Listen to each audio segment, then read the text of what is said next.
कुछ अच्छा चल रहा था, बट एक रात में सब बर्बाद हो गया। इस नाइट के बाद लोग सड़क पे आ गए थे, गाड़ियां जल रही, घर जल रहे थे, लोगों में अफरा तफरी मच गई। लोग एटीएम के बाहर लाइन लगा के खड़े हैं, लोगों में इतना अफरा तफरी मच गई। राशन के लिए सारे शॉप पे भीड़ लगा हुआ था।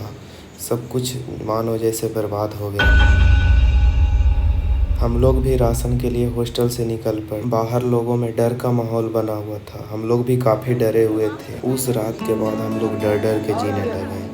रात में बंकर में छिप कर रहना पड़ रहा था। जैसे ही सायरन का आवाज़ सुनाई दे, हम लोग को बंकर में भागना पड़ रहा था। सारा सामान लेकर, जो भी डॉक्यूमेंट इम्पोर्टेंट है उसको लेकर हम लोग बंकर में जा रहे थे और काफ़ी डर का माहौल बना हुआ था।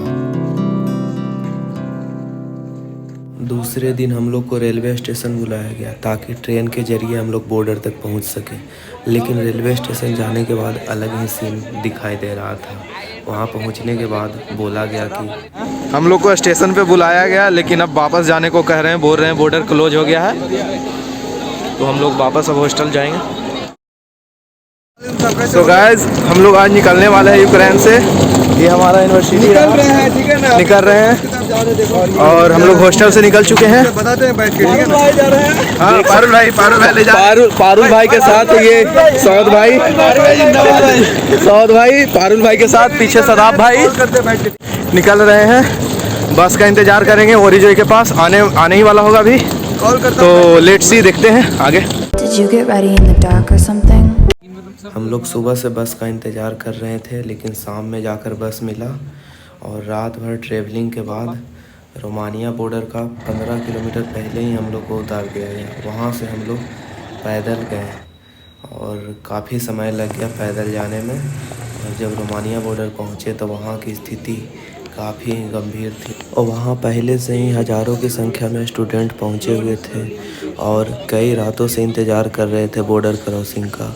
लोगों का हाल बेहाल हो चुका था। वहाँ स्टूडेंट के लिए कोई व्यवस्था नहीं किया गया था। -20 से 25 डिग्री के सेल्सियस में हम लोग खुले आसमान के नीचे थे और हम लोग को काफ़ी ठंड लग रही थी, लेकिन कोई व्यवस्था नहीं किया गया, ना ही इंडियन गवर्नमेंट की तरफ से और ना ही यूक्रेनियन सरकार की तरफ से कोई व्यवस्था नहीं। बॉर्डर पे ना ही खाने का इंतजाम था, ना ही पीने का, और तो ठंड से हालत ख़राब थी। हम लोग आग जलाकर शरीर को सेक रहे थे, बट कोई देखने वाला नहीं। और तो और यूक्रेनियन फोर्स हम लोग के साथ बेरहमी से ट्रीट कर रहे थे। स्टूडेंटों को बूट से मार रहे थे, हवा में फायरिंग कर रहे थे, बॉर्डर क्रॉसिंग नहीं करने दे रहे थे। हम लोग 10 घंटा लगातार लाइन में बॉर्डर पे खड़ा होने के बाद तब जाकर एंट्री मिला, तब थोड़ा जाके राहत आई।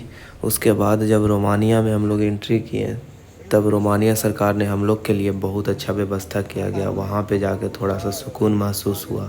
रोमानिया के लोग भी काफ़ी अच्छे थे। हम लोग के खाने के लिए स्टॉल लगाए हुए थे, कॉफ़ी दे रहे थे, कंबल दे रहे थे और भी चीज़ें प्रोवाइड कर रहे थे। और उस नाइट हम लोग बॉर्डर के पास वाले शेल्टर में ही रुके थे और मॉर्निंग में फिर हम लोग लाइन में लगे हुए हैं बस के इंतज़ार में। उसके बाद हम लोग बुकारेस्ट निकलेंगे यहाँ से और फिर बुकारेस्ट में हम लोग के लिए शेल्टर उपलब्ध करवाया गया। बहुत फंस गए हैं, बहुत दिक्कत है, बहुत परेशानी में झेल रहे हैं। I request Indian government to evacuate us as soon as possible.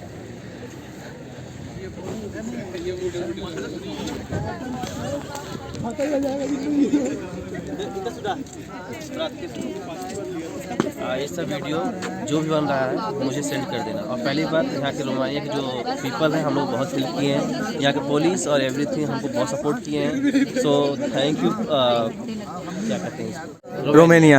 Yes.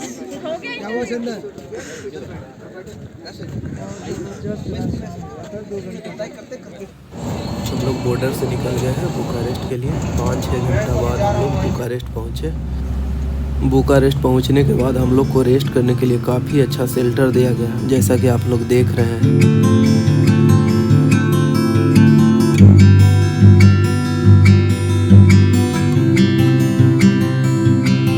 यहाँ पे हम लोग लगभग 2-3 दिन स्टे किए थे। उसके बाद फिर हम लोग का फ्लाइट था। यहाँ खाने के लिए भी काफ़ी अच्छा इंतज़ाम किया गया था। अंडा, ब्रेड, आमलेट, चिकन, सूप वगैरह सारा कुछ प्रोवाइडेड था हम लोग के लिए।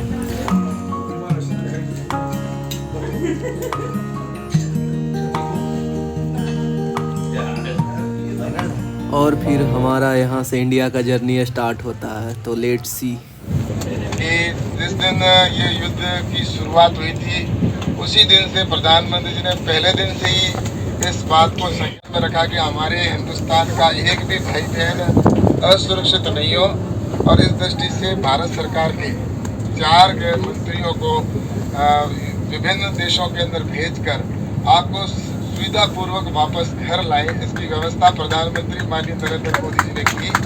मैं मानता हूँ कि आपको वहाँ पहुँचने तक कष्ट हुआ, लेकिन फ्लाइट में आने के बाद में आपको मुझे लगता है कि कोई असुविधा नहीं हुई होगी, लेकिन वहाँ पर आपको तकलीफ हुई।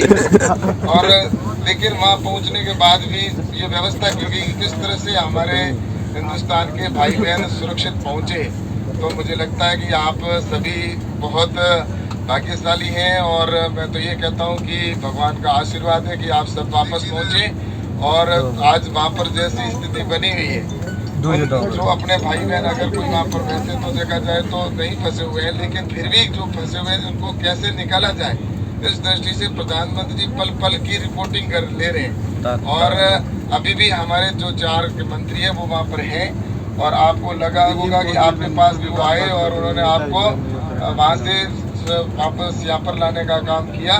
और आज हमें भी यहाँ पर इसीलिए भेजा है कि हम आपको आगे की व्यवस्था किस तरह से हो, एक आप घर तक कैसे सुरक्षित पहुँचे।